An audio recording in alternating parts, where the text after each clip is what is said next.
नमस्कार साथियों, easy easy life YouTube channel पर आप सभी का हार्दिक स्वागत है।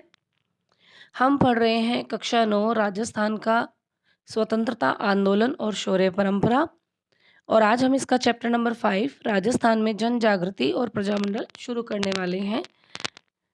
तो आइए शुरू करते हैं। 1857 ईस्वी का प्रथम स्वाधीनता संग्राम सफल नहीं हो पाया था, परंतु जनता में नव चेतना व जागृति की भावना अवश्य उत्पन्न हुई थी। इसके लिए निम्नांकित कारक उत्तरदायी हैं।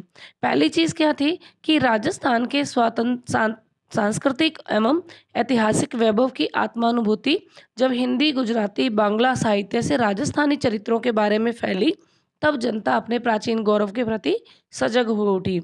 फिर है आर्य समाज, जो 1875 मुंबई में सन 1875 ईस्वी में मुंबई में इसकी स्थापना हुई थी।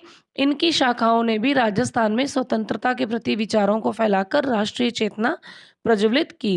राजनीतिक जागृति की भावना को विकसित करने में स्वामी दयानंद सरस्वती और स्वामी विवेकानंद का महत्वपूर्ण योगदान रहा। साहित्य और पत्रकारिता ने भी राष्ट्रीय भावना को जगाया। बंकिम चंद्र चटर्जी के वंदे मातरम गान से राजस्थान गूंज उठा। तो ये ध्यान रखिए, वंदे मातरम गीत किसने लिखा है? तो ये लिखा है बंकिम चंद्र चटर्जी ने। वंदे मातरम किसने लिखा है? बंकिम चंद्र चटर्जी ने। उसके बाद देखिए, उदयपुर से राजस्थान समाचार, देश हितैषी, परोपकार आदि समाचार पत्रों ने भी राष्ट्रीय भावना की जागृति में महत्वपूर्ण योगदान दिया। और उसके साथ साथ उदयपुर से सज्जन कीर्ति सुधारक, अजमेर से एक अंग्रेजी साप्ताहिक राजस्थान टाइम्स का सन 1885 में ही प्रकाशन शुरू हो गया था। 1885 में ही कांग्रेस की स्थापना होती है। इसके बारे में हम आगे देखेंगे। अखबारों के माध्यम से लोगों में राष्ट्रीय और राजनीतिक चेतना का उदय होता है। छपनियों का भीषण अकाल जो है, उस समय अंग्रेजों की ओर से जो उपेक्षा बरती गई थी, उसके कारण अंग्रेजों के प्रति विरोध का वातावरण राजस्थान में बन गया था। छपनिया का अकाल कब पड़ा था? ये विक्रम संवत 1956, या अगर ग्रेगोरियन कैलेंडर के अकॉर्डिंग देखें तो 1899 में छपनिया अकाल पड़ा था। अतः जनता के मन में स्वतंत्रता प्राप्ति के विचार बनने आरंभ हो गए थे। इसके साथ साथ ये कुछ कारण बताए जा रहे हैं 1857 के बाद से जो मेन क्रांति आती है स्वतंत्रता आंदोलन की, उसके प्रति क्या कारण बने थे, क्या वजह थी। फिर है एडवर्ड सप्तम का राज्य आरोहण हुआ था, क्राउन पर बिठाया गया था 1903 में इनको, और इनके सम्मान समारोह में उदयपुर के मेवाड़ महाराणा जाते हैं। कहाँ पर आमंत्रित होते हैं? दिल्ली दरबार में। तो उसमें शामिल न होने के लिए यहाँ से राजस्थान के जो क्रांतिकारी हैं वो क्या करते हैं कि ये उदयपुर के महाराणा आमंत्रित होते हैं दिल्ली दरबार में एडवर्ड सप्तम के राज्यारोहण के समारोह में।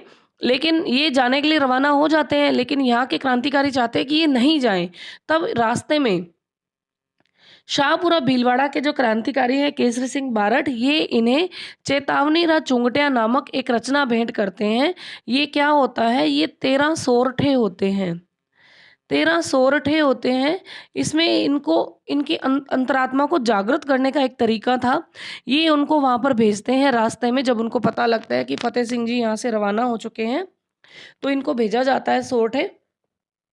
इससे उनमें आत्मसम्मान की भावना जागती है और वो दिल्ली दरबार के समारोह में शामिल न होने का निश्चय करते हुए वापस लौट आते हैं। महाराणा के इस कार्य से राजस्थान की जनता में एक नव चेतना की लहर दौड़ गई।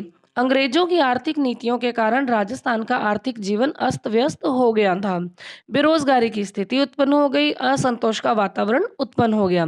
अब आगे देखिए, हमने अभी पढ़ाई था, बताया था आपको कि 1885 में भारतीय राष्ट्रीय कांग्रेस की स्थापना होती है और 1887 में गवर्नमेंट कॉलेज अजमेर के जो स्टूडेंट्स हैं वो कांग्रेस कमेटी का गठन करते हैं। आगे चलकर जनता में राष्ट्रीय भावना उत्पन्न होती है जो निरंतर बलवती होती जाती है। और अब देखिए यहाँ पर दिया गया है 1888 में कांग्रेस का इलाहाबाद अधिवेशन। कांग्रेस का प्रतिवर्ष एक अधिवेशन किया जाने लगा, यानी उसमें एक एनुअल रिपोर्ट होती थी कि पूरे साल कांग्रेस कमेटी ने पूरा जो बनाया गया है भारतीय राष्ट्रीय कांग्रेस, इसने पूरे साल में क्या-क्या गतिविधियाँ की, किस-किस तरह के इन्होंने प्रोजेक्ट चलाए, पूरे देश को यूनाइटेड करने के लिए स्वतंत्रता प्राप्ति के प्रति क्या-क्या इनकी कोशिशें रही, इसके लिए अधिवेशन बुलाया जाता था। तो जब इनका इलाहाबाद अधिवेशन होता है 1888 में, तो यहाँ पर राजस्थान से अजमेर के गोपीनाथ माथुर, किशन लाल और इनके साथ जाते हैं हरविलास शारदा। हरविलास शारदा जो हैं ये राजस्थान के प्रतिनिधि बनकर ये तीनों वहाँ पर जाते हैं। 1918 में दिल्ली में आयोजित अब देखिए उसके बाद 1918 में दिल्ली में आयोजित कांग्रेस अधिवेशन में राजस्थान के कई व्यक्तियों ने भाग लिया। देखिए हमें ध्यान रखना है कि पहले जब 1888 का हुआ तो राजस्थान से 3 प्रतिनिधि, अजमेर से 3 प्रतिनिधि जाते हैं, ठीक है? और उसके बाद 1918 में जब कांग्रेस का अधिवेशन होता है दिल्ली में, तब राजस्थान के कई व्यक्ति भाग लेते हैं, जिसके परिणाम स्वरूप इनका संपर्क ब्रिटिश भारत और अन्य राज्यों के नेताओं से होता है।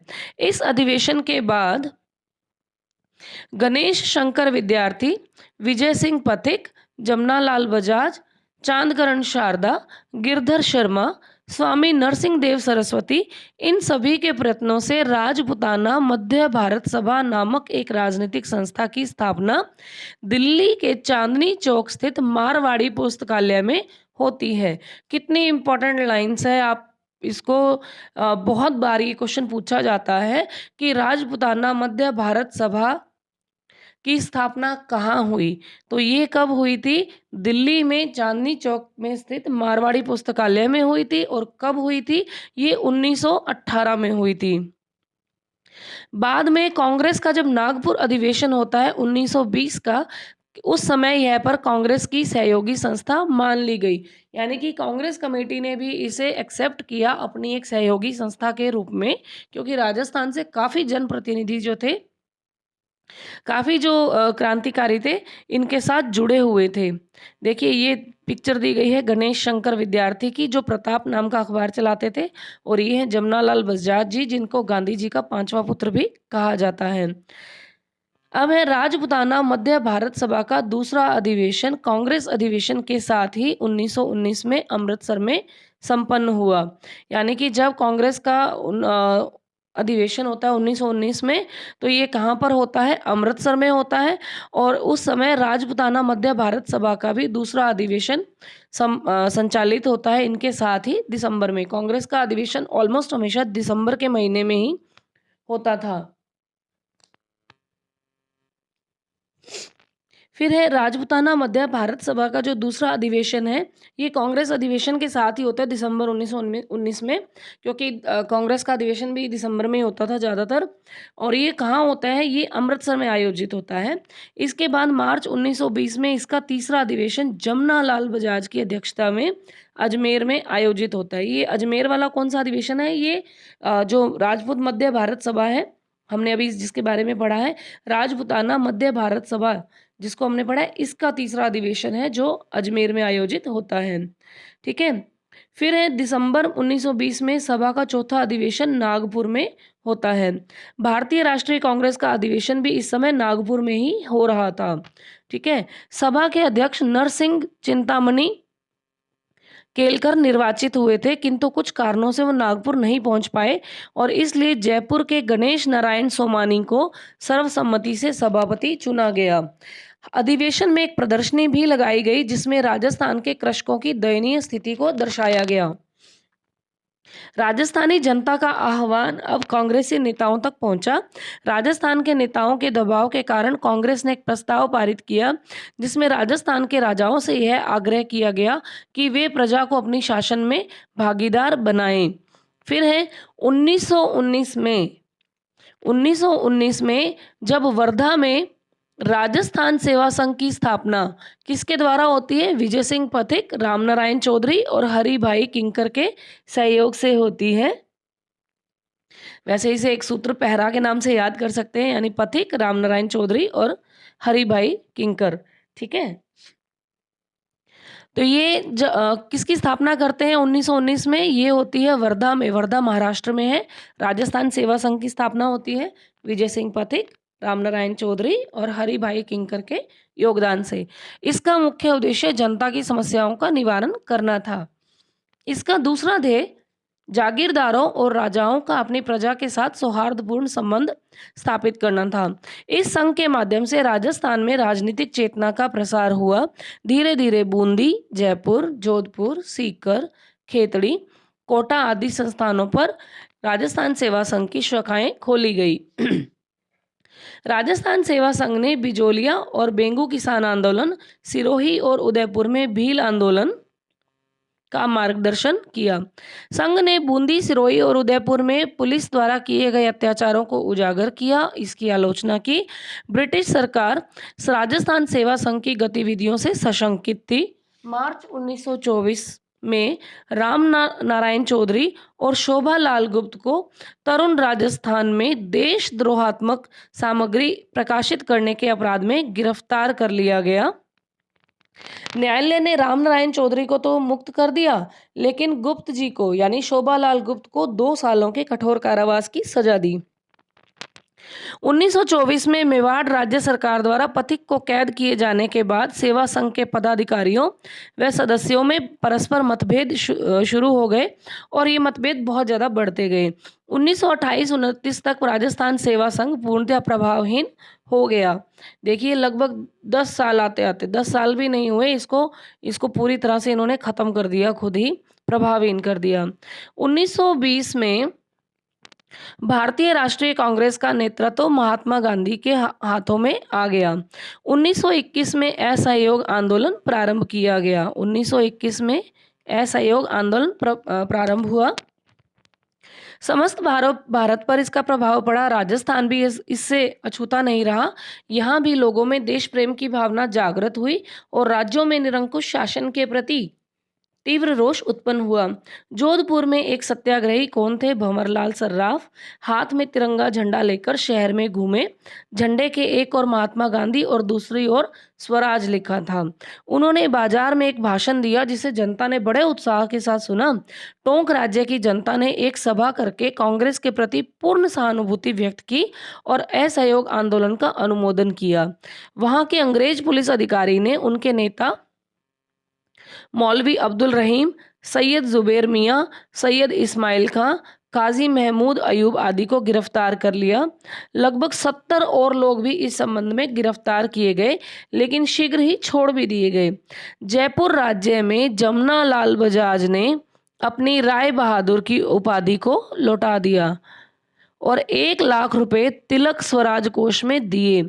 उन्होंने 11,000 रुपए मुस्लिम लीग को भी दिए। उन्होंने अखिल भारतीय कांग्रेस कमेटी की कार्यकारिणी का सदस्य इनको बनाया गया। इसके बाद वे गांधी जी के बहुत निकट आ गए। बजाज से प्रेरित होकर राजस्थान के दूसरे व्यापारियों ने भी इस आंदोलन में कांग्रेस को आर्थिक सहयोग दिया। बीकानेर में राजनीतिक जागृति अपेक्षाकृत देरी से हुई। धीरे धीरे यहाँ भी ब्रिटिश प्रांतों में चल रहे असहयोग आंदोलन का प्रभाव बढ़ने लगा। जनता में रियासती शासन के प्रति असंतोष फैलना आरंभ हो गया।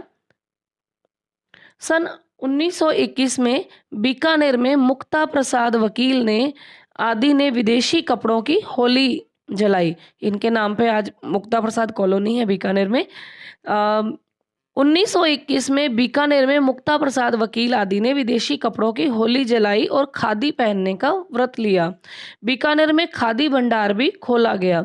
अनेक स्थानों पर जनता में जागृति लाने के उद्देश्य से पुस्तकालय और वाचनालय खोले गए, जिसमें चूरू के सुजानगढ़ और रतनगढ़ आदि में भी सर्वहितकारिणी सभा, विद्या प्रचारिणी सभा आदि नाम से समाज सेवा के उद्देश्य से संस्थाएं स्थापित की गई। इन संस्थाओं की ओर से राजनीतिक साहित्य के पर्चे आदि प्रसारित किए गए।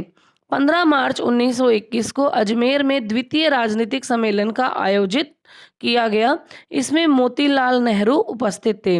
मौलाना शौकत अली ने सम्मेलन की अध्यक्षता करते हुए विदेशी वस्त्रों के बहिष्कार का आह्वान किया। अजमेर में पंडित गौरी शंकर के नेतृत्व में विदेशी वस्त्रों का बहिष्कार किया गया और इस कार्यक्रम में अर्जुन लाल सेठी, चांद करण शारदा आदि ने भी भाग लिया। प्रथम विश्व युद्ध के दौरान राजस्थान के नरेशों ने तन मन धन से ब्रिटिश सरकार की सहायता की और ब्रिटिश साम्राज्य के प्रति पूर्ण निष्ठा का परिचय दिया और ब्रिटिश सरकार ने भी इन्हें अपने विश्वसनीय सहयोगी और युद्ध संचालन में भागीदार बनाया था। बीकानेर के महाराजा गंगा सिंह को साम्राज्यिक युद्ध मंत्रिमंडल और साम्राज्यिक युद्ध सम्मेलन का सदस्य मनोनीत किया गया। उन्हें जर्मनी से संधि वार्ता में भाग लेने के लिए भारत का प्रतिनिधित्व करने हेतु पेरिस भेजा गया। कब भेजा गया? 1919 में। विश्व युद्ध की समाप्ति के बाद वायसराय की अध्यक्षता में नरेंद्र मंडल, यानी ये राजाओं का एक मंडल बनाया गया था। इसकी स्थापना जो है वो 1921 में की गई, जहां पर देशी राजा अपने राज्यों और भारत सरकार से संबंधित समस्याओं पर विचार विमर्श कर सकते थे। इसके साथ ही ब्रिटिश सरकार द्वारा देशी राजाओं को संकेत दिया गया कि राष्ट्रवादी, मध्यम वर्गीय लोग, किसान, मजदूर आदि की निम्न स्तर की उभरती शक्ति ब्रिटिश सरकार और देशी नरेशों के लिए समान रूप से अशांति और खतरा उत्पन्न करने का कारण बन सकती है। तो ब्रिटिश प्रशासकों ने मेवाड़ के बिजोलिया ठिकाने में किसान पंचायतों की स्थापना पर गौर किया और उनकी आत्मनिर्भरता की तुलना रूसी सोवियतों से की। बिजोलिया किसान आंदोलन के सूत्रधार पथिक को बोल्शेविक यानी विप्लववादी कहा गया था। बिजोलिया किसान आंदोलन के सूत्रधार पथिक को बोल्शेविक विप्लववादी कहा गया। एक बार फिर समान हितों की बात कहकर देशी राज्यों का सहयोग प्राप्त करने का प्रयास किया गया अंग्रेजों द्वारा। देशी राज्यों का अस्तित्व ब्रिटिश सत्ता के साथ जुड़ा हुआ था, इसलिए राजस्थान के राजाओं ने असहयोग आंदोलन को, जो गांधी जी द्वारा चलाया जा रहा था, इन्हें अपने अस्तित्व के लिए तो खतरा समझ लिया, लेकिन यहाँ की जनता पूर्ण रूपेण तैयार थी। राजस्थान के शासक अपने राज्यों में असहयोग आंदोलन के दौरान होने वाली गतिविधियों के प्रति सतर्क हो गए और स्वयं को प्रगतिशील मानने वाले महाराजा गंगा सिंह ने अपने राज्य के शिवमूर्ति सिंह, संपूर्णानंद और आनंद वर्मा को सरकारी नौकरी से इसलिए निलंबित कर दिया क्योंकि वे स्वदेशी वस्त्र पहनते थे और उन्होंने तिलक स्वराज्य कोष में चंदा जमा करवाया था। देखिए, अंग्रेजों के अगर सर्वप्रथम हितैषी अगर कोई रहे हैं तो सबसे ज़्यादा ये जो है कछवा वंशी यानी आमेर के राजा रहे हैं, बीकानेर के राजा रहे हैं। बीकानेर वाले तो हमेशा ही आगे थे जी, और बूंदी कोटा वाले भी रहे हैं। तो देखिए, धीरे धीरे सब जागेंगे स्वतंत्रता प्राप्ति के लिए। जोधपुर महाराजा के संरक्षक सर प्रताप सिंह इस आंदोलन के कारण इतना बौखला उठे कि उन्होंने राज्य में विदेशी माल को प्रोत्साहन देना आरंभ कर दिए। देखिए, बीकानेर ही क्यों, जोधपुर भी कम नहीं है।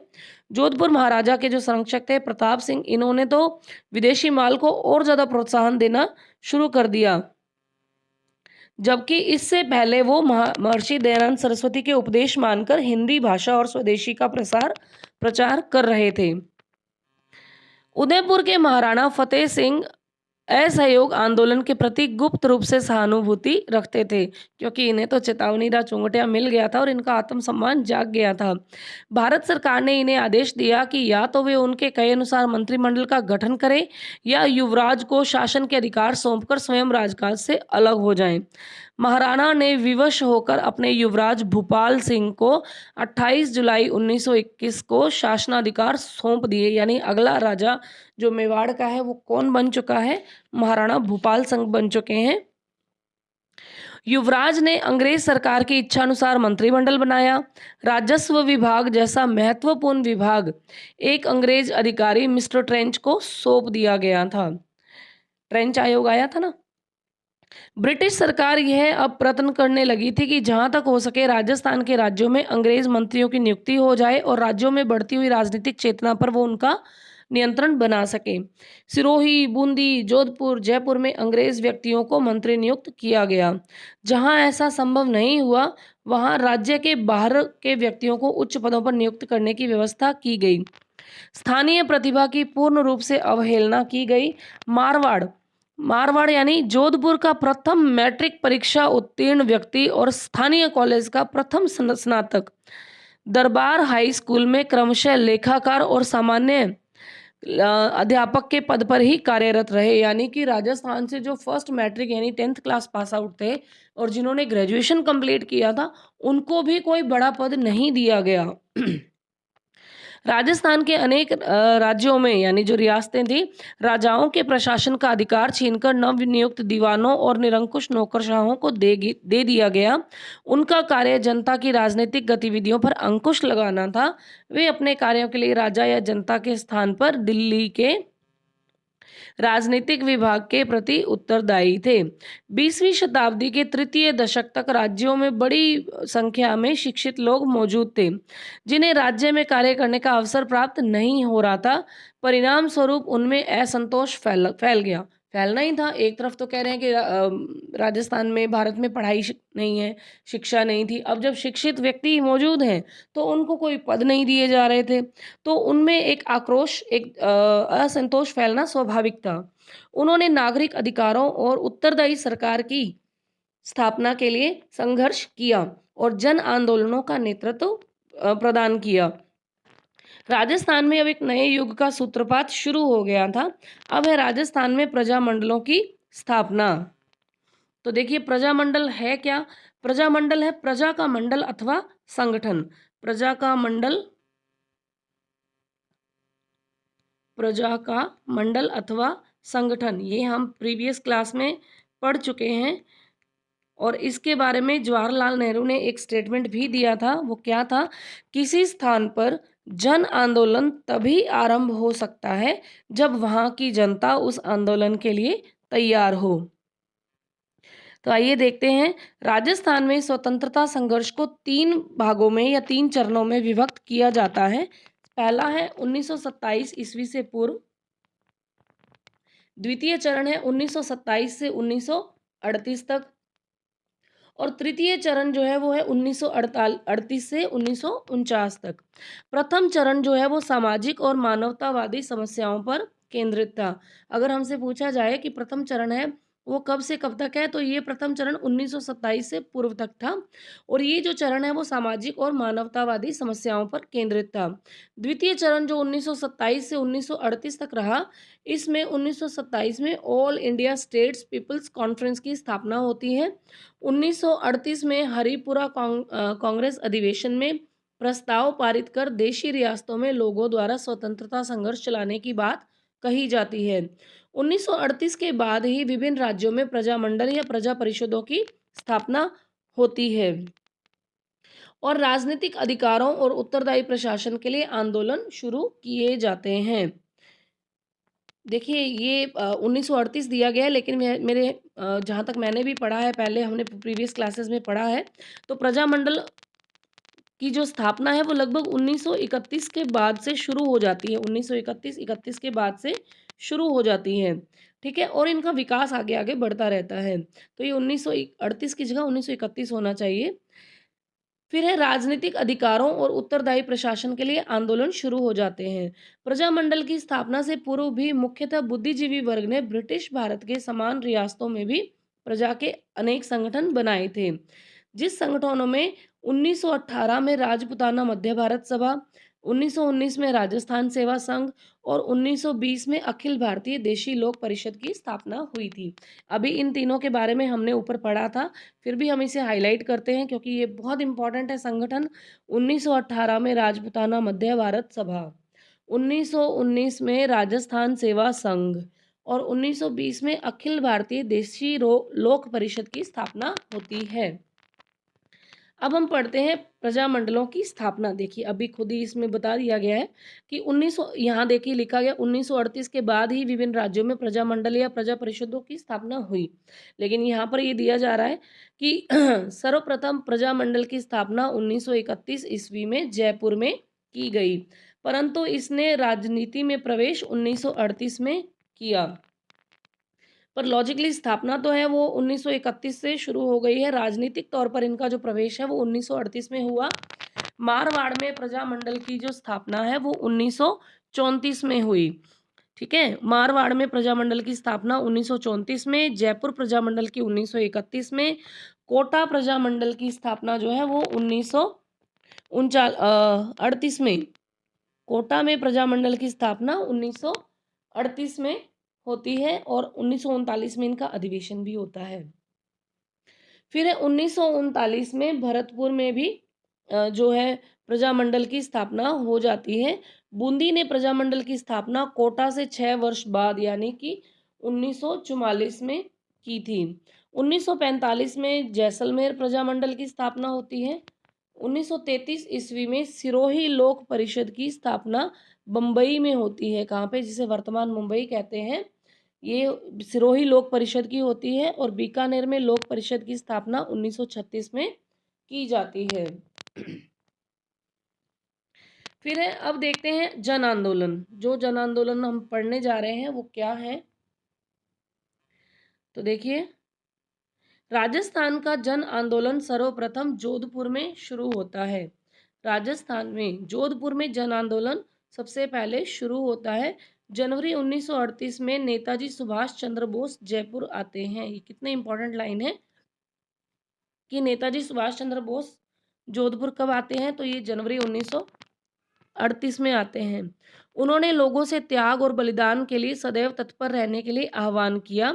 द्वितीय महायुद्ध में जब अंग्रेजों ने देशी राज्यों से परामर्श किए बिना देशी राज्यों को युद्ध में धकेल दिया, तो मारवाड़ लोक परिषद जो है इसके विरोध में आवाज उठाती है। जब ब्रिटिश प्रांतों में कांग्रेस मंत्रिमंडलों ने अपना रोष जताते हुए पद से त्याग पत्र दिया, तो जोधपुर के जय नारायण व्यास ने भी सलाहकार परिषद से इस्तीफा दे दिया।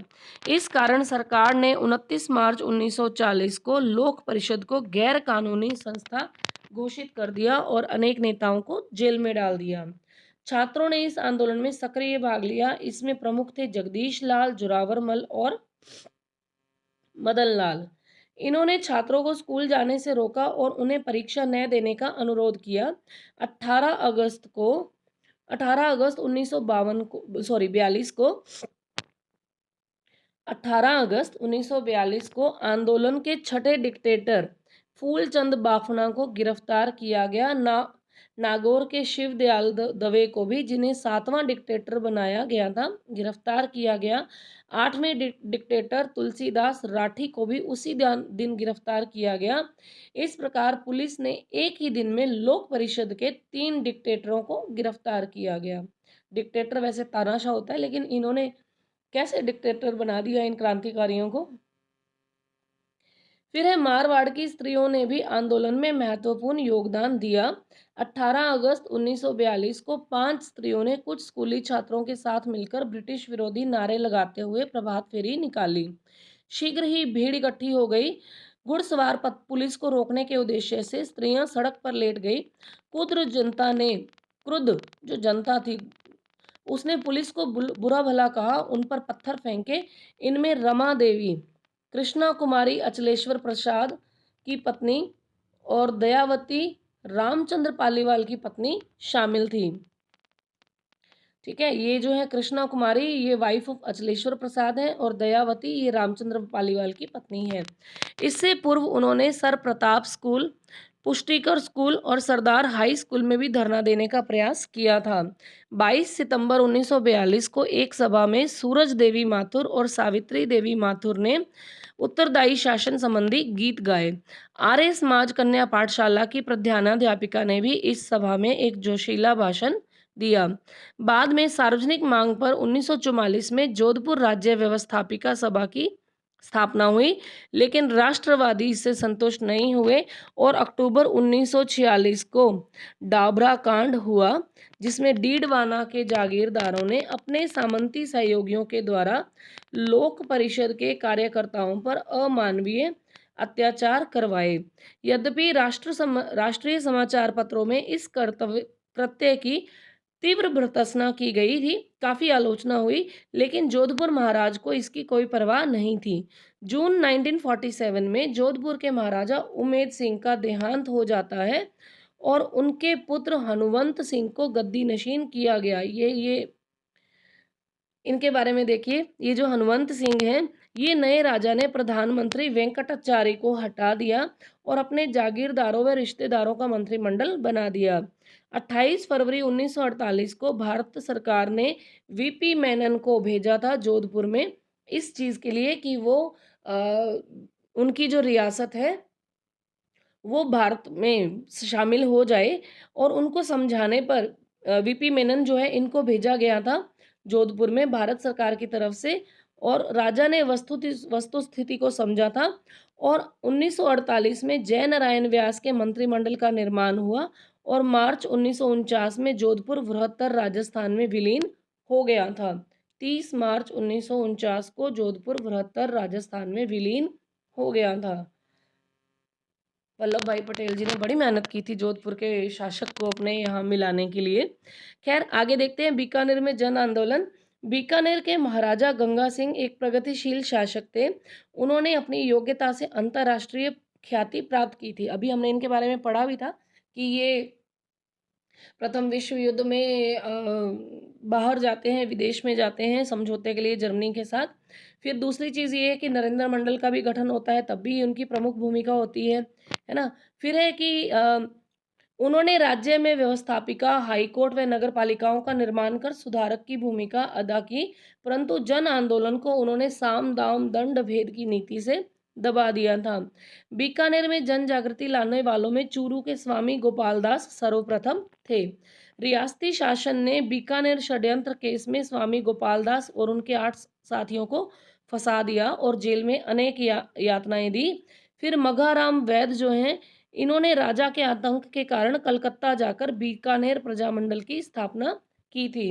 1943 में गंगा सिंह जी की जो है राजा गंगा सिंह जी की इनकी मृत्यु हो जाती है और इनके बाद शार्दुल सिंह को राजा बनाया जाता है।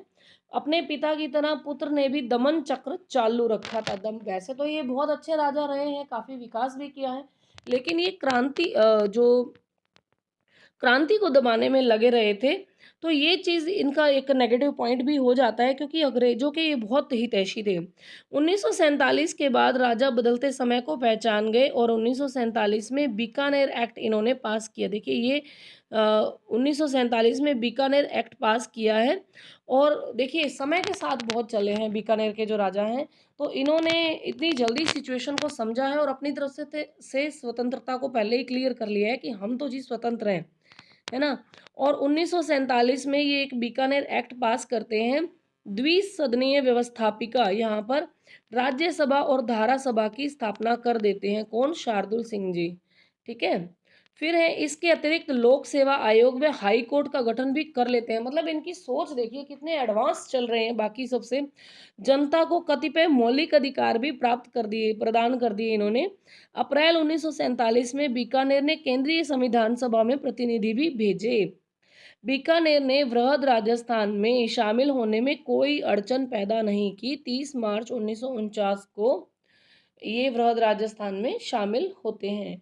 लंबे इंतजार के बाद दिसंबर 1947 में बीकानेर संविधान अधिनियम जो है जनता के लिए प्रकाशित कर दिया गया।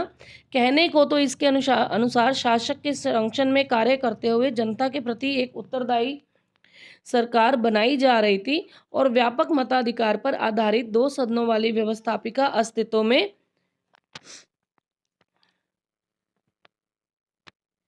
लंबे इंतजार के बाद बीकानेर शासक जो है वो संविधान अधिनियम अपना जनता के लिए प्रकाशित कर देता है। कहने को तो इसके अनुसार शासक के संरक्षण में कार्य करते हुए जनता के प्रति एक उत्तरदायी सरकार बनाई जा रही थी और व्यापक मताधिकार पर आधारित 2 सदनों वाली व्यवस्थापिका अस्तित्व में आ गई। लेकिन इसका जो समस्त शासन है वो एक परिषद को सौंप दिया गया जो व्यवस्थापिका के प्रति उत्तरदायी था। शासक ने यह भी घोषणा कर दी कि 2 वर्षों के भीतर ही उनके संरक्षण में एक पूर्ण उत्तरदायी सरकार बनाई जाएगी। जनवरी 1948 में महाराजा ने सभी राजनीतिक बंदियों को भी रिहा कर दिया। प्रजा परिषद के कार्यकर्ताओं ने एक सभा में घोषणा की कि नया संविधान स्वीकार करने योग्य नहीं है। 2 फरवरी 1948 को घोषणा की गई कि अप्रैल 1948 तक उत्तरदायी सरकार अस्तित्व में आ जाएगी। 18 मार्च 1948 को शार्दुल सिंह ने मंत्रिपरिषद के स्थान पर एक मिला-जुला अंतरिम मंत्रिमंडल बनाने की घोषणा की, जिसका कार्य राज्य में दैनिक शासन को जारी रखना था। यह मिला-जुला मंत्रिमंडल अधिक दिनों तक कार्य नहीं कर सका। प्रजामंडल चुनाव करवाने के पक्ष में था नहीं। सामंती प्रतिनिधियों के साथ मिलकर जनप्रतिनिधियों के लिए सरकार चलाना संभव नहीं था। तो प्रजामंडल के सदस्यों ने मंत्रिमंडल से इस्तीफा दे दिया। विवश होकर महाराजा ने मंत्रिमंडल भंग कर दिया। फिर केंद्र के दबाव के चलते उसे प्रस्तावित चुनाव भी रद्द करने पड़े। इसी बीच कैबिनेट योजना के अंतर्गत, यानी कि यहाँ पे जो बीकानेर रियासत है वो अपना ही एक संविधान नया लेकर आ गए हैं, अपना ही मंत्रिमंडल भी लेकर आ रहे हैं, व्यवस्थापिका भी बना देते हैं, लेकिन कार्य करने की जो शैली थी वो प्रॉपर नहीं हो पा रही थी, जिसके कारण हार कर महाराजा शार्दुल सिंह को इसको भंग करना पड़ा। फिर सेंटर की तरफ से भी दबाव बढ़ने लग गया था, तो इसी बीच में कैबिनेट मिशन योजना जो है वो आ जाती है। कैबिनेट मिशन योजना जब आ जाती है तब अंतरिम सरकार बनती है और संविधान निर्मात्री सभा का कार्यक्रम आरंभ हो जाता है। देशी राज्यों को भी संविधान निर्मात्री सभा में भाग लेने के लिए आमंत्रित किया जाता है। महाराजा शार्दुल सिंह फिर अपनी दूरदर्शिता का परिचय देते हुए इसमें भाग लेने का निर्णय करते हैं। उसने अन्य राज्यों को भी इसमें प्रेरित किया भाग लेने के लिए। 28 अप्रैल 1947 को बीकानेर के प्रतिनिधि के.एम. पन्नीकर ने संविधान निर्मात्री सभा में अपना स्थान ग्रहण किया। 3 जून 1947 को माउंटबेटन योजना की घोषणा हुई, जिसमें भारत के विभाजन का उल्लेख था। देशी नरेशों के समक्ष अब यह विकल्प था कि वे स्वतंत्र रहें या भारतीय संघ या पाकिस्तान में सम्मिलित हों। तो महाराजा शार्दुल सिंह जो है वो बीकानेर राज्य को भारतीय संघ में सम्मिलित करने का निर्णय करते हैं। सच अ गुड डिसीजन। फिर है जैसलमेर में जन आंदोलन। जैसलमेर एक ऐसा राज्य था जहां जन चेतना का नितांत अभाव था।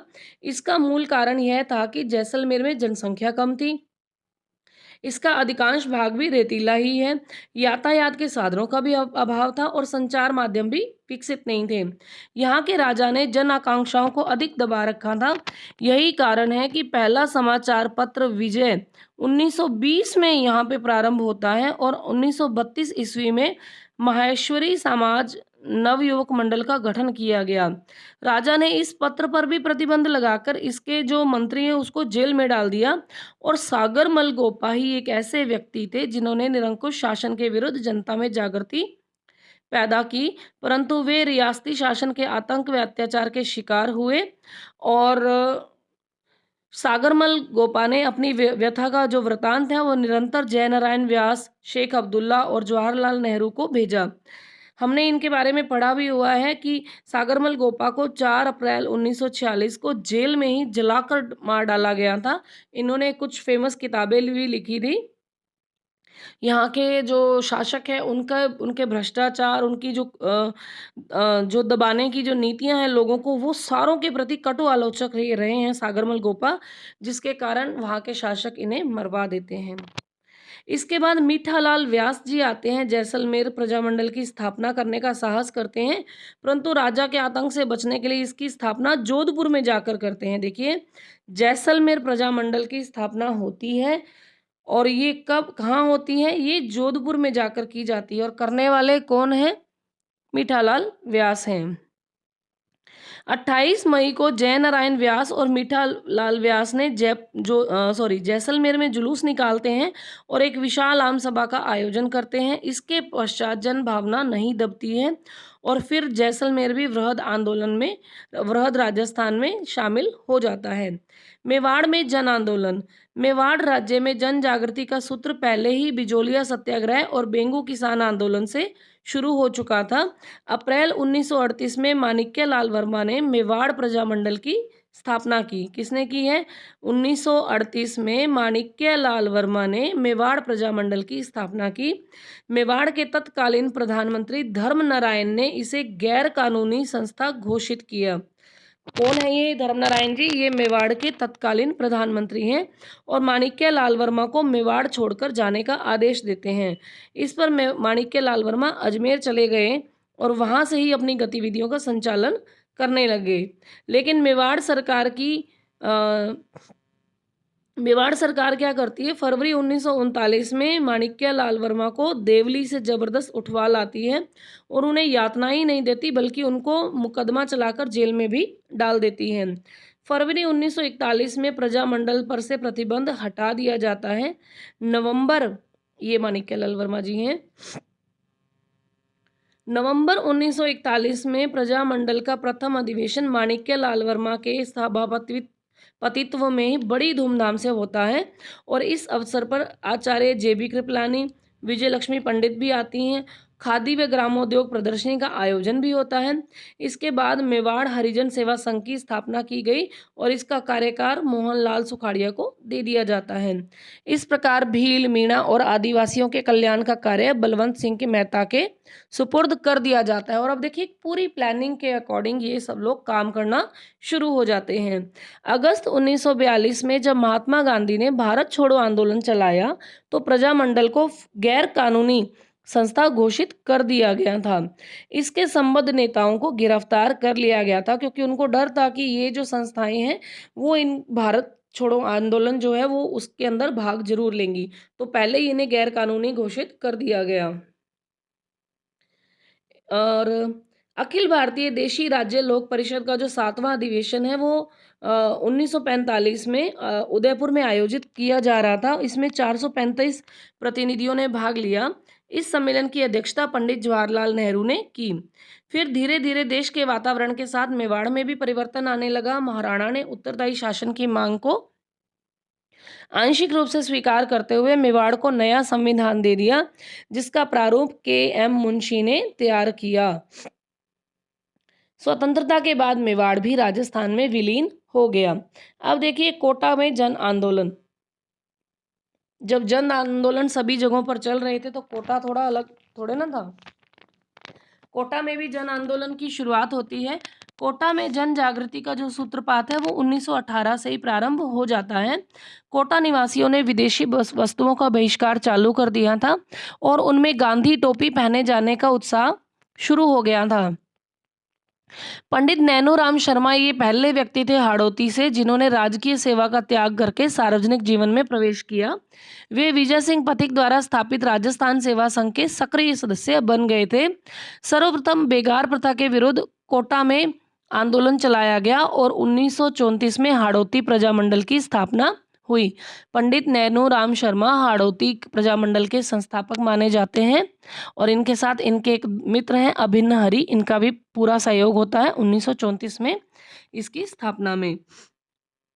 इनके साथ पंडित अभिन्न हरि भी हो जाते हैं और दोनों मिलकर सरकार से उत्तरदायी सरकार बनाने का आग्रह करते हैं। अभिन्न हरि जो है वो मांगरोल के रहने वाले थे और इसलिए उन्होंने 1939 में कोटा राज्य प्रजामंडल की स्थापना भी की। इसकी अध्यक्षता पंडित नैनूराम ने की। देखिए कितना अच्छा इनका मित्रवत व्यवहार है आपस में। अधिवेशन के स्वागताध्यक्ष सेठ मोतीलाल बनाए गए। 1940 में कोटा की रामतलाई क्षेत्र में कोटा प्रजामंडल का अधिवेशन आयोजित हुआ। इसकी अध्यक्षता जो है अभिन्न हरि ने की। इस समय सम्मेलन में विजय सिंह पथिक भी भाग लेने आए। कोटा प्रजामंडल की गतिविधियों को उस समय गहरा धक्का लगा जब पंडित नैनूराम शर्मा की अज्ञात लोगों ने हत्या कर दी और इससे पंडित अभिन्न हरि पर प्रजामंडल का पूरा भार आ गया। 1942 के समय भारत छोड़ो आंदोलन के समय पंडित अभिन्न हरि ने आंदोलन छेड़ दिया। इस आंदोलन में उनके साथ मास्टर शंभूदयाल सक्सेना, नाथूलाल जैन, श्याम नारायण सक्सेना, सेठ मोतीलाल जी, वकील वेणी माधव जी और उन वेणी माधव जो वकील हैं उनकी पत्नी, ये सब भी इनके साथ जुड़ गए थे। 1945 में इस आंदोलन में विद्यार्थी भी शामिल हो गए। उन्होंने जुलूस निकाले, सभाएं आयोजित की, फिर इनके ऊपर लाठीचार्ज भी होता पुलिस द्वारा। लेकिन भीड़ ने शहर शहर में कोतवाली पर कब्जा करके तिरंगा फहरा दिया। कोटा की शहर पनाह के फाटक बंद कर दिए।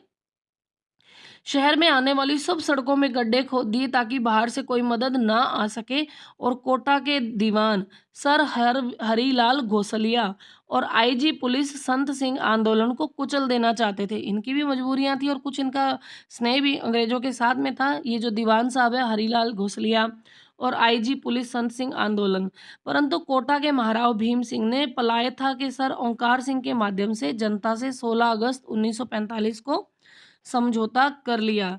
ये इंपॉर्टेंट लाइन आ जाती है कि कोटा सम्राट ने कोटा के जो दीवान थे इन्होंने कोटा के जो महाराव थे इन्होंने समझौता कब किया था? तो इन्होंने पलाए था कि जो सर ओंकार सिंह हैं, इनके माध्यम से 16 अगस्त 1945 को जनता से समझौता कर लिया कि हम आपके साथ हैं। और इस समझौते में और बाद में प्रधानमंत्री और आईजी पुलिस को भी सरकार दरबार ने हटा दिया था। इस आंदोलन के बाद प्रजामंडल के झंडे के नीचे कोटा के सामंत, नागरिक, किसान, मजदूर और छात्र सब आ गए। और जब देश आज़ाद हुआ तो कोटा के महाराव भीम सिंह ने राजस्थान के विलीनीकरण की प्रक्रिया में महत्वपूर्ण योगदान दिया और इसी कारण वे पूरे राजस्थान के उपराज प्रमुख भी बनाए गए थे। कौन बनाए गए थे? ये कोटा के महाराव भीम सिंह। फिर है बूंदी में जन आंदोलन। बूंदी में भी कोटा की भांति राजनीतिक जागृति के लक्षण पहले से दिखाई दे रहे थे। विजय सिंह पथिक और राम नारायण चौधरी ने कर वृद्धि और बेगार के विरुद्ध आंदोलन आरंभ किया। पुलिस ने किसानों पर अपना दमन चक्र चालू किया और नमाणा गांव में बहुत अत्याचार किए, जिससे आंदोलन और उग्र हो गया। बूंदी के महाराव ईश्वरी सिंह ने आंदोलन को दरबाने का भरसक प्रयास किया और 1931 में कांतिलाल की अध्यक्षता में बूंदी प्रजामंडल की स्थापना हुई।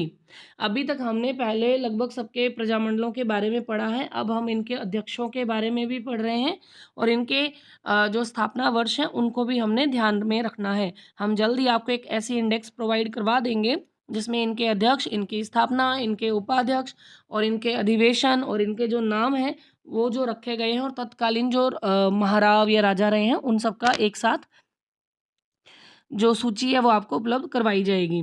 1936 में सरकार ने राजस्थान समाचार के प्रकाशन पर पाबंदी लगा दी, लेकिन कांतिलाल और नित्यानंद ने इसकी परवाह नहीं करते हुए प्रशासकीय सुधारों की मांग की। 1935 में प्रजामंडल के अध्यक्ष 1937 में प्रजामंडल के अध्यक्ष ऋषि दत्त मेहता को 3 वर्ष के लिए राज्य से निष्कासित ही कर दिया। परंतु जब वो 1941 में बूंदी वापस आए तो उन्होंने फिर आंदोलन प्रारंभ किया।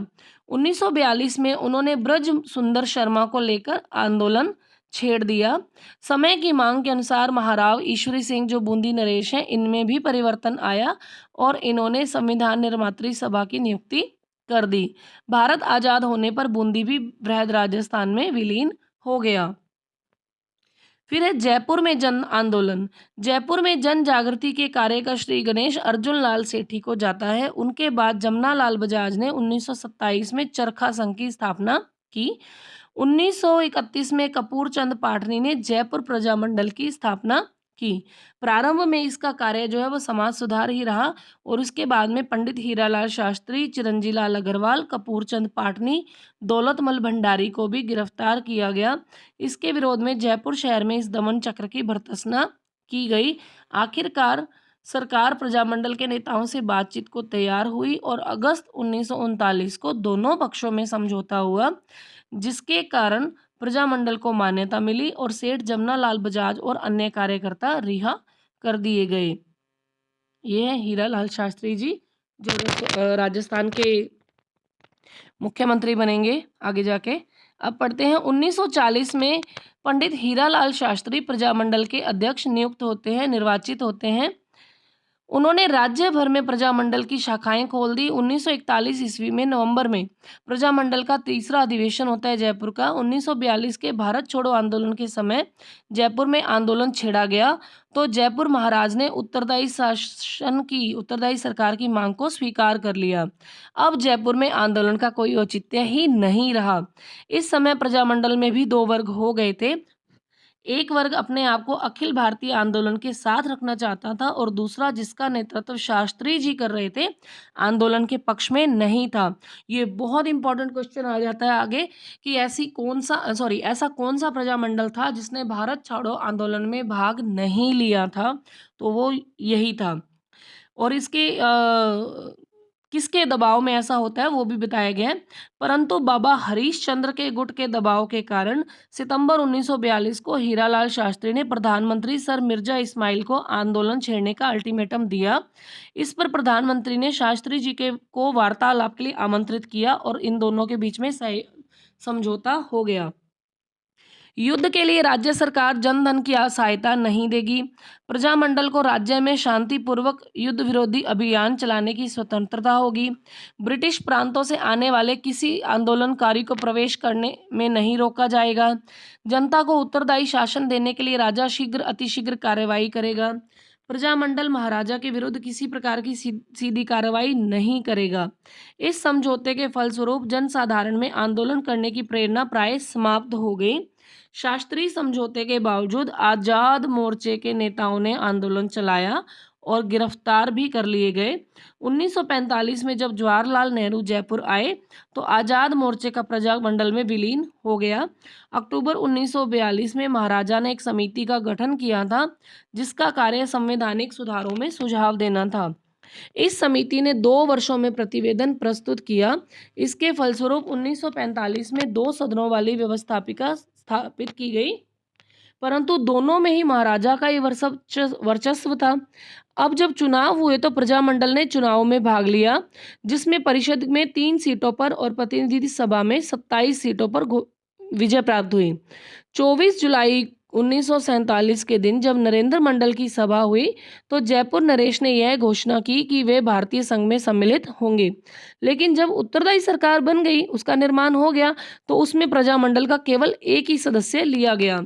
जनता के दबाव पर मंत्रिमंडल का विस्तार हुआ, जिसमें हीरालाल शास्त्री को मुख्यमंत्री जयपुर का बनाया गया और देवी शंकर तिवाड़ी, दौलतमल भंडारी, टीकाराम पालीवाल को मंत्री बनाया गया।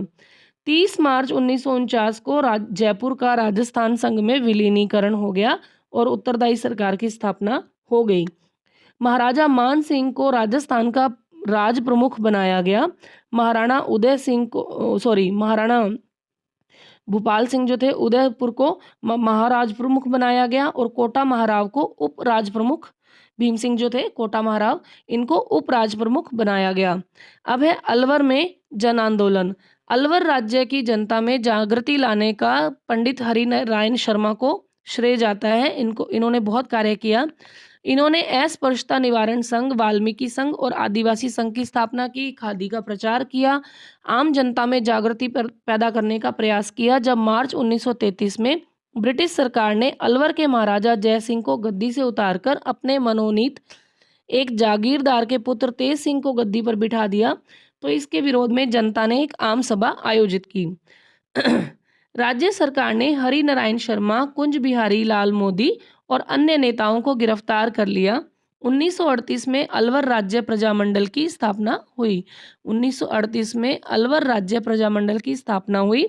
अन्य प्रजामंडलों की भांति अलवर प्रजामंडल ने भी उत्तरदायी सरकार की मांग की और आंदोलन शुरू किया। 1940 में राज्य द्वारा युद्ध कोष के लिए धन एकत्रित करने का प्रजामंडल ने विरोध किया। इस पर हरिनारायण शर्मा और उनके सहयोगी मास्टर भोलानाथ को गिरफ्तार किया गया। आम जनता ने इसका भी विरोध किया। भारत छोड़ो आंदोलन में प्रजामंडल ने आंदोलन किया। जनवरी 1944 में भवानी शंकर शर्मा की अध्यक्षता में प्रजामंडल का पहला अधिवेशन होता है। किसकी अध्यक्षता में? भवानी शंकर शर्मा की। और इसकी स्थापना कब होती है? 1938 में। और इनका जो सम्मेलन है, देखो, पहला जो अधिवेशन है वो 6 साल बाद 1944 में होता है, जिसमें उत्तरदायी सरकार की मांग को दोहराया गया। फरवरी 1946 में उत्तरदायी सरकार बनाने के लिए प्रजामंडल ने आंदोलन छेड़ा। कई गिरफ्तारियां भी हुई और जून 1946 में प्रजामंडल ने किसानों के समर्थन से आंदोलन किया। प्रजामंडल और सरकार में टकराव 1947 में भी चलता रहा। अलवर में खूब सांप्रदायिक दंगे हुए और इसके लिए अलवर के दीवान NB खरे को उत्तरदायी ठहराया गया। सरकार को यह संदेह था कि महात्मा गांधी की हत्या में खरे की मिलीभगत थी। ये क्वेश्चन भी पहले आ चुका है कि कौन से ऐसे व्यक्ति हैं राजस्थान से जिनका नाम महात्मा गांधी की हत्या में मिलीभगत में आता है। अतः खरे को जो है दिल्ली में आदेश दिए जाते हैं रहने के लिए।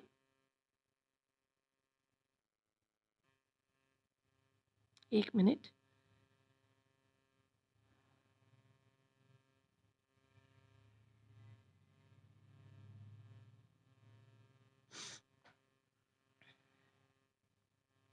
अतः खरे को दिल्ली में रहने के आदेश दिए जाते हैं। मार्च 1948 में अलवर राज्य का मत्स्य संघ में विलय हो जाता है। भरतपुर में जन आंदोलन। भरतपुर राज्य में जन जागृति उत्पन्न करने वालों में जगन्नाथ दास अधिकारी, गंगा प्रसाद शास्त्री का नाम प्रमुख आता है। भरतपुर के तत्कालीन महाराजा किशन सिंह 1900 से 1927 एक प्रगतिशील व्यक्ति थे। उन्होंने हिंदी को राजभाषा का दर्जा दिया और गांवों व नगरों में स्वायत्त शासी संस्थाओं को विकसित किया। उत्तरदायी सरकार बनाने के भी पक्षधर थे। प्रगतिशील विचारों की कीमत उनको चुकानी पड़ी और ब्रिटिश सरकार ने उनको गद्दी से उतार दिया और बालक विजेंद्र सिंह को गद्दी पर बिठा दिया। शासन चलाने के लिए एक प्रशासक नियुक्त किया। 1930 में भरतपुर महाविद्यालय के छात्रों ने स्वतंत्रता दिवस मनाया। 1938 में राज्य के बाहर रेवाड़ी में भरतपुर प्रजामंडल की स्थापना होती है। ये इंपॉर्टेंट लाइन है कि भरतपुर प्रजामंडल की स्थापना कब और कहाँ होती है, तो 1938 में रेवाड़ी में होती है। इसके अध्यक्ष कौन बनते हैं? गोपीलाल यादव बनते हैं और कोषाध्यक्ष मास्टर आदित्येंद्र को बनाया गया। राज्य सरकार ने प्रजामंडल को गैर कानूनी घोषित कर दिया। इस पर प्रजामंडल ने 21 अप्रैल 1938 को सरकार के विरुद्ध सत्याग्रह प्रारंभ किया। 23 दिसंबर 1940 को प्रजा परिषद को मान्यता मिली और सब नेता जेल से रिहा हुए। 30 दिसंबर 1940 को परिषद का पहला सम्मेलन जय नारायण व्यास की अध्यक्षता में आयोजित हुआ। इसमें उत्तरदायी शासन की मांग प्रस्तुत की गई। सरकार ने 22 अक्टूबर 1942 में ब्रज जनप्रतिनिधि के गठन की घोषणा की। इसके लिए अगस्त 1943 में चुनाव करवाए गए। इसमें 50 सदस्य थे जिसमें 37 निर्वाचित थे। प्रजा परिषद ने भी इसमें अपने 27 पद जीत लिए।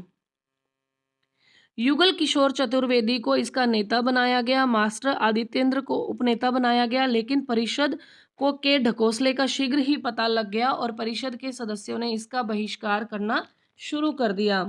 प्रजा परिषद का दूसरा अधिवेशन 23 मई 1945 को बयाना में आयोजित किया गया और फिर से उत्तरदायी शासन की मांग रखी गई। प्रजामंडल ने सत्याग्रह आंदोलन चालू कर दिया। राज्य सरकार ने सब नेताओं को गिरफ्तार कर लिया। 14 जनवरी 1947 को वायसराय वेवेल, चार्ल्स वेवेल जो हैं, और बीकानेर के महाराजा शार्दुल सिंह भरतपुर आते हैं। इनके पहुंचने पर जनता व्यापक प्रदर्शन कर अपना आक्रोश प्रदर्शित करती है। सरकार भी दमन चक्र चलाती है और सारे नेता जेल में डाल दिए जाते हैं। अलवर के मेमों में जाटों में दंगे भड़क उठते हैं। 15 अगस्त 1947 को जब भारत आजाद हुआ तो उस समय भरतपुर सांप्रदायिकता की आग में जल रहा था। 18 मार्च 1948 को भरतपुर राज्य को मत्स्य संघ में विलीन कर दिया गया। फिर है धौलपुर में जन आंदोलन। धौलपुर में जन चेतना का कार्य स्वामी श्रद्धानंद ने 1918 में ही प्रारंभ कर दिया था। 1936 में पंडित कृष्णदत्त पालीवाल ने धौलपुर प्रजामंडल की स्थापना की। इसके पश्चात 1938 व 1940 में उत्तरदायी शासन की सरकार की मांग होती है। 12 नवंबर 1946 को तासीम गांव में प्रजामंडल का अधिवेशन बुलाया जाता है, परंतु सरकार ने किराए के गुंडों के माध्यम से दंगे फसाद करवा दिए गए। ये तासीम गांव के बारे में पूछा जाता है कि ये सांप्रदायिक दंगे कब हुए थे, कहाँ हुए थे। इसे तसीमो कांड भी कहा जाता है। 1947 के बाद भी धौलपुर प्रजामंडल में उत्तरदायी शासन की मांग चलती रही। और 17 फरवरी 1948 को सरदार पटेल ने महाराजा को दिल्ली बुलाकर शासनाधिकार त्यागने पर मजबूर कर दिया और बाद में धौलपुर को मत्स्य संघ में विलीन कर दिया गया। फिर है करौली में जन आंदोलन। करौली में प्रजामंडल की स्थापना 1938 में होती है जी। इसके प्रमुख नेता है जो वो हैं त्रिलोक चंद्र माथुर, चिरंजीलाल शर्मा और मान सिंह। अन्य राज्यों की भांति करौली में भी आंदोलन समाप्त करने के प्रयास किए जाते हैं। नवंबर 1946 में करौली के पड़ोसी राज्य के कार्यकर्ताओं का एक सम्मेलन बुलाया जाता है। करौली में उत्तरदायी शासन की मांग की जाती है। जुलाई 1947 में महाराजा 11 सदस्यों की एक समिति संवैधानिक सुधार के विषय में सुझाव देने के लिए नियुक्त करता है और फिर प्रजामंडल मांग करता है कि इसमें कुछ जनप्रतिनिधि भी होने चाहिए। बिल्कुल सही भी थी मांग भी, परंतु महाराजा ये मांग अस्वीकार कर देते हैं और कुछ समय बाद करौली भी मत्स्य संघ में विलीन हो जाता है। अन्य राज्यों में जन आंदोलन। राजस्थान में अनेक ऐसे रियासतें थी जहां राजनीतिक चेतना का विकास 20वीं सदी के दूसरे और तीसरे दशक में हुआ। उसमें थे बांसवाड़ा, डूंगरगढ़, प्रतापगढ़, सिरोही, शाहपुरा, टोंक, कुशलगढ़। झालावाड़ ऐसा राज्य था जहाँ के राजा स्वयं प्रगतिवादी थे। कौन सा राज्य, कौन सी रियासत थी? झालावाड़ एक ऐसा राज्य था जहाँ के राजा स्वयं प्रगतिवादी थे और उन्होंने अनेक कदम ऐसे उठाए जिससे जन चेतना में वृद्धि होती है।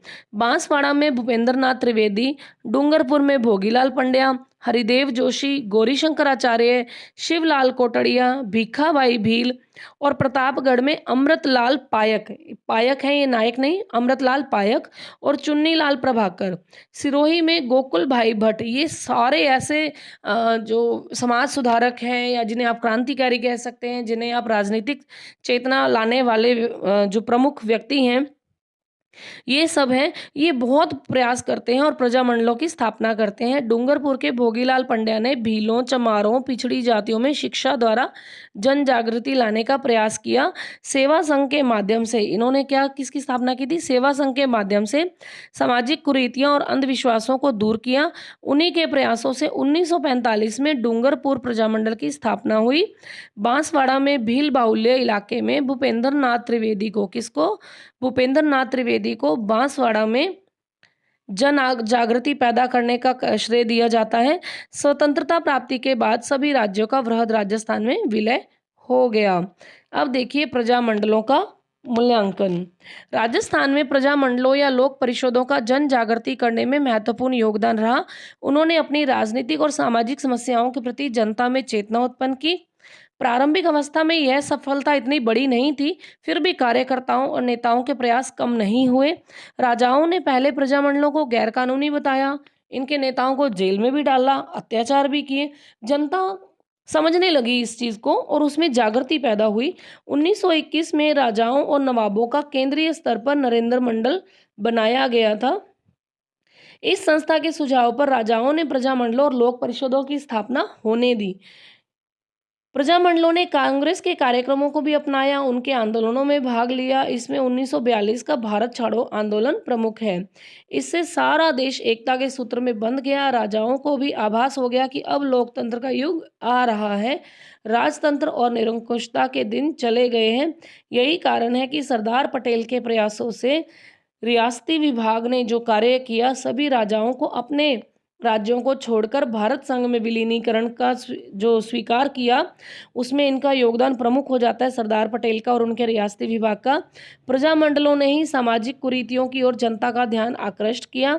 इस महान सामाजिक और राजनीतिक परिवर्तन लाने का श्रेय प्रजामंडलों को ही जाता है। तो आज के लिए इतना ही।